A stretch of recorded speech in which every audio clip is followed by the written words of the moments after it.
नमस्कार दोस्तों, मेरे best LIC plan YouTube channel पर आपका स्वागत है। दोस्तों, पिछली वीडियो में हमने जाना कि प्रोस्पेक्ट के पास पहुंचने से पहले हमें क्या तैयारी करनी चाहिए। अब हम बात करते हैं कि वहां प्रवेश करने की, यानी कि पहुंचने की हमारी अप्रोच कैसी हो। इसका हमें विशेष ख्याल रखना चाहिए। हमारी पहली अप्रोच से ही हमारी छवि बनती है और पहली ही छवि सदैव दिमाग में छा जाती है। आदरणीय शिव खेड़ा साहब जी ने लिखा है कि first impression is the last impression. इसे हम थोड़ा और क्लियर कर सकते हैं कि पहली छवि सदैव बनी रहने वाली छवि होती है। प्रवेश के समय हमें कुछ विशेष बातों पर ध्यान देना चाहिए, जिनकी चर्चा आज के हम इस वीडियो में करेंगे। मित्रों, हम बिजनेस करने के लिए या तो किसी दफ्तर में जाते हैं, या किसी के घर पर जाते हैं, या फिर किसी की दुकान या शोरूम वगैरह में जाते हैं। हर जगह पर हमारे अप्रोच करने का तरीका जगह के अनुसार होना चाहिए। सबसे पहले हम आज बात करेंगे अपॉइंटमेंट। यदि हमारी किसी दफ्तर में होती, यानी हम किसी के ऑफिस में बिजनेस के सिलसिले में जाते हैं, उनसे इंश्योरेंस की बात करने जाते हैं, तो हमें क्या क्या सावधानियां रखनी चाहिए। मित्रों, दफ्तर में अपॉइंटमेंट मिलने पर हमें कुछ बिंदुओं पर ध्यान देना बहुत जरूरी है, जैसा कि मैं रखता हूँ। सबसे पहला है कि मैं निर्धारित समय पर पहुंचता हूँ, अनुमति लेकर ही प्रवेश करता हूँ।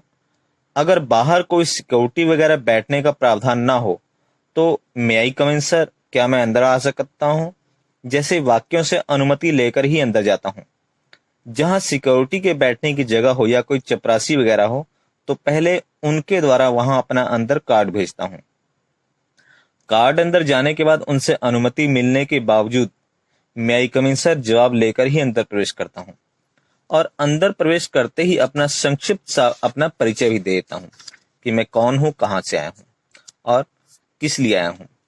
अनुमति मिलने के बाद ही अपना स्थान ग्रहण करता हूँ और बैठने के बाद सबसे पहले उन्हें समय देने के लिए उनका धन्यवाद देता हूँ और उनके प्रति आभार प्रकट करता हूँ।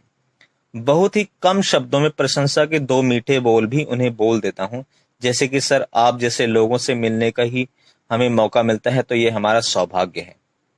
इस तरह के वर्ड हम यूज कर सकते हैं, या कोई अन्य किसी तरह से हम उनकी प्रशंसा कर सकें तो हमें करना चाहिए। अंदर आने से पहले ही अपने मोबाइल को भी हमें साइलेंट मोड पर कर लेना चाहिए। मित्रों, अगर हम बात करें हाथ मिलाने की, वैसे तो आजकल किसी से भी हाथ मिलाने का माहौल नहीं है। हमें प्रणाम करके ही अभिवादन दोनों हाथ से जोड़कर ही कर लेना चाहिए, लेकिन सदा समय एक सा नहीं रहता, यह समय भी निकल ही जाएगा। हम लोग जल्दी ही अपने पहले जैसी रोजमर्रा की जिंदगी व्यतीत करने लगेंगे। मैं उस समय के लिए आपको हाथ मिलाने की सही टेक्निक के बारे में बताने जा रहा हूं। यह तरीका भी सीखना आपके लिए जरूरी है। मित्रों, हाथ मिलाने के लिए अगर वे हाथ बढ़ाते हैं तो बड़े सलीके से हाथ मिलाना चाहिए। हाथ मिलाने का तरीका ही हमारे व्यक्तित्व के बारे में बहुत कुछ बता देता है। कभी हाथ मिलाते समय उनके हाथ को ज्यादा दबाना नहीं चाहिए, ना ही अपना हाथ मरी हुई मछली के समान ऐसे ही उनके हाथ में दे देना चाहिए, और ना ही अपने हाथ की 2-3 अंगुलियां ही उनके हाथ में देनी चाहिए। हाथ मिलाने में हाथ पकड़ने का अंदाज भी सिमिलर ही हो, दबाव एक जैसा हो, जैसा उनका दबाव हो वैसा आपका दबाव होना चाहिए। मित्रों, हाँ, एक बात मैंने अनुभव की है कि कभी भी बैठे हुए, विशेषकर अपरिचित व्यक्ति से हाथ मिलाने की पहल हमें नहीं करनी चाहिए। हमें दोनों हाथ जोड़कर अभिवादन करना ही श्रेष्ठ होता है। मित्रों, अपने ही सामने बैठे अफसर की तरफ से हाथ बढ़ाने का कटु अनुभव मुझे एक बार प्राप्त हुआ है, वह मैं आपको बताना चाहूंगा। एक बार मैं अपने मित्र के साथ एक वरिष्ठ पुलिस पदाधिकारी के कार्यालय में गया। वे एक आईपीएस ऑफिसर थे और वे मेरे मित्र के बहुत ही अच्छे पूर्व परिचित भी थे। मेरे मित्र ने बड़े गर्व के साथ उनसे मुझे मिलवाया और मिलवाने ले गए थे, और वे सामने कुर्सी पर बैठे हुए थे। मेरे मित्र ने मेरा परिचय अपने वरिष्ठ मित्र के रूप में करवाया, और उन्होंने मेरे परिचय में और भी एक दो प्रशंसा मेरी की। तो मैंने हाथ बढ़ाकर उनसे मिलाने के लिए हाथ बढ़ा दिया। मित्रों, मैंने हाथ तो बढ़ा दिया, लेकिन उस अफसर ने अपना हाथ नहीं बढ़ाया, और मैं चुपचाप अपना हाथ नीचे करके कुर्सी पर बैठ गया। लेकिन मुझे अंदर से अपमान महसूस हो रहा था, और मैं कुछ घुटन भी महसूस कर रहा था। जल्दी हम लोगों ने अपनी बातचीत करके किया और अपना काम किया और बाहर निकले। मेरे मित्र को भी बड़ा अपमान महसूस हुआ, और उसने बाहर आकर मुझसे क्षमा भी मांगी। मैंने हंसते हुए कहा, अरे मित्र, कोई बात नहीं, किसी हर में हर तरह के लोग मिलते हैं। और इससे हमें कुंठित होने की जरूरत नहीं। आज मुझे एक नई बात सीखने का मौका मिला। और मेरे मित्र ने पूछा क्या? मैंने कहा किसी भी ब्यूरोक्रेट से पहली बार मिलते समय हाथ मिलाने की पहल नहीं करनी चाहिए, बल्कि उनका सादर अभिवादन करना चाहिए। हाँ, अगर वे खुद हाथ मिलाने के लिए अपना हाथ बढ़ाएं तो जरूर मिलाना चाहिए। इसी प्रकार सही अप्रोच का बिक्री को संपन्न कराने में बहुत ही महत्वपूर्ण रोल है। मित्रों, एक गुण होता है गुड लिसनर का, ये भी हमारे पास होना चाहिए। मित्रों, सुनना सबसे बड़ा अच्छा गुण है और मैं इसी सिद्धांत पर विश्वास करता हूं। बोलना आसान होता है लेकिन सुनना कठिन होता है। हमारी सफलता ग्राहकों को पूरी तौर पर सुनने पर ही निर्भर करती है। गुड लिसनर का अर्थ है बहुत ही ध्यानपूर्वक सुनना। ग्राहक जितना बोलेगा वह उतना ही अपनी जरूरतों को जाहिर करेगा, और जितना वह अपनी जरूरतों को जाहिर करेगा उतना ही हमें सेल क्लोज करने में आसानी होगी। इसलिए मित्रों, मैं तो सामने वाले को बोलने के लिए प्रोत्साहित और प्रेरित करते रहता हूं। मैं समझता हूं जो बोलता है वह अपना अंदर खोलता है, और जो सुनता है वह मोती चुनता है। वह बोलता है और मैं ध्यान से सुनता हूं। वह बातचीत के क्रम में अपनी इच्छा जाहिर कर देता है कि वह क्या चाहता है। इसी संदर्भ में एक घटना आपको सुनाता हूं। एक बार मैं एक ग्राहक के घर गया, उसे पॉलिसी समझा रहा था और वह ठीक है ठीक है ठीक है करता जा रहा था। और सब कुछ सुनने के बाद उसने बोला, नहीं सर, हमें अभी कोई पॉलिसी लेनी नहीं है, सॉरी, हम बाद में लेंगे। मैं वापिस आ गया। कुछ दिनों बाद मैं फिर उनके घर गया, फिर प्रयास किया और फिर वही जवाब दिया, नहीं सर, अभी कोई पॉलिसी नहीं ले सकता, अभी हमारे सामने एक बहुत बड़ा उद्देश्य है, मेरी बेटी की शादी करनी है 4-5 साल बाद। उसके बाद हमें हमें उस समय एक अच्छी रकम की जरूरत पड़ेगी, अभी हम कोई पॉलिसी नहीं करवा सकते।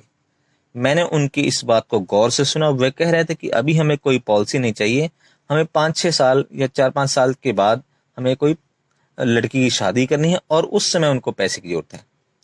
गौर करने पर मुझे उनकी जरूरत समझ में आ गई और वे बेटी की शादी के लिए पैसा जमा कर सकते थे। मैंने तुरंत ही कहा, ठीक है सर, अगर ऐसी बात है तो मैं आपको किसी पॉलिसी के लिए नहीं कहूंगा, लेकिन एक मैरिज रेकरिंग के बारे में बताता हूँ।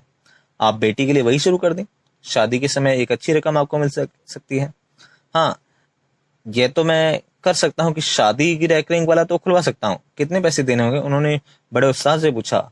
आप जितने चाहें उतने पैसों का खुलवा सकते हैं। मैंने मुस्कुराते हुए कहा, ठीक है, 8,000 हर महीने वाला कर दीजिए। उन्होंने तुरंत जवाब दिया। मित्रों, मैंने ध्यानपूर्वक उनकी जरूरत को सुना और जान लिया तो पॉलिसी बेचना आसान हो गया। फिर मैंने समझाकर 1 साल के लिए 96,000 रुपये ले लिए। और इसलिए हमारा सुनना गोल्ड माइल जैसा होना चाहिए। जैसे कई टन मिट्टी को छाना जाता है तो नाम मात्र ही सोने के कण मिलते हैं, इसी तरह जब हम घंटों दूसरे की बातों को सुनते हैं तो हमें उनकी जरूरत का अंदाजा हो जाता है। मित्रों, कुछ भी बोलने से पहले हमें भली भांति सोचना जरूर चाहिए, तब किसी बात का जवाब देना चाहिए। मित्रों, यहाँ कुछ लोग सोच सकते हैं कि 5-6 साल की तो कोई पॉलिसी होती नहीं है LIC में। मित्रों, ये पहले की घटना है, तब हमारे पास होती थी 5-6 साल की। अभी भी यदि आप देखें तो यूलिप प्लान में हमारे पास है, लेकिन इसके लिए आप उन्हें पूरा बता दीजिए कि ये मार्केट रिस्क पर ही रहेगा, या आप उन्हें बॉन्ड फंड भी दे सकते हैं जिसमें कुछ गारंटी भी होती है, जिसमें मतलब लॉस होने के चांस कम होते हैं। मित्रों, अगला है कि टू द पॉइंट बात करना। मित्रों, विशेष तौर पर दफ्तर में अपॉइंटमेंट मिलने पर हमें कभी भी व्यर्थ की बातों से शुरुआत नहीं करनी चाहिए। हम कभी भी व्यक्तिगत बातें या फिर ताजा घटनाओं की बातचीत शुरू कर देते हैं अक्सर। जैसे अभी चुनाव में कौन जीतेगा, आपको क्या लगता है, आपके इलाके में किसका बोलाबाला है, आजकल 2020 मैच चल रहे हैं, किस टीम के जीतने की संभावना है। इस तरह की हम बातें अक्सर शुरू कर देते हैं। इस प्रकार की बातें घर में तो की जा सकती हैं, लेकिन दफ्तर में कभी भी नहीं शुरू करनी चाहिए। हमें स्पष्ट रूप से अपने मूल विषय पर आ जाना चाहिए। अगर सामने बैठा व्यक्ति ये बातें शुरू भी कर दे तो जल्द से ही जल्द अपनी वाक्य कला के द्वारा किसी भी विषय को अपने विषय की तरफ मोड़ देना चाहिए। कभी भी ऑफिस में मिठाई का डब्बा या फल वगैरह लेकर नहीं जाना चाहिए। हाँ, निकलते समय आभार व्यक्त अवश्य करना चाहिए। Sir, thank you very much, आपने अपना कीमती समय हमें दिया। यह कहते हुए एक अच्छा सा पेन या पेंसिल या फिर डायरी वगैरह देने का प्रयास कर सकते हैं आप। डायरी या पेन पर अपना नाम और मोबाइल नंबर जरूर छपा हुआ होना चाहिए। तो मित्रों, आज की इस वीडियो में हमने जाना कि हमें ऑफिस में किस तरह से अप्रोच करनी चाहिए। उम्मीद करता हूं कि आज की वीडियो से आपको बेनिफिट होगा, और कल फिर मिलेंगे अगली वीडियो में, जिसमें हम जानेंगे कि यदि हम किसी के घर पर अप्रोच करने जाते हैं बीमे के लिए, बातचीत करने जा रहे हैं, तो हमें वहां पर क्या क्या सावधानी रखनी चाहिए। तब तक के लिए जुड़े रहिए मेरे साथ और इसी के साथ धन्यवाद। नमस्कार, जय हिंद।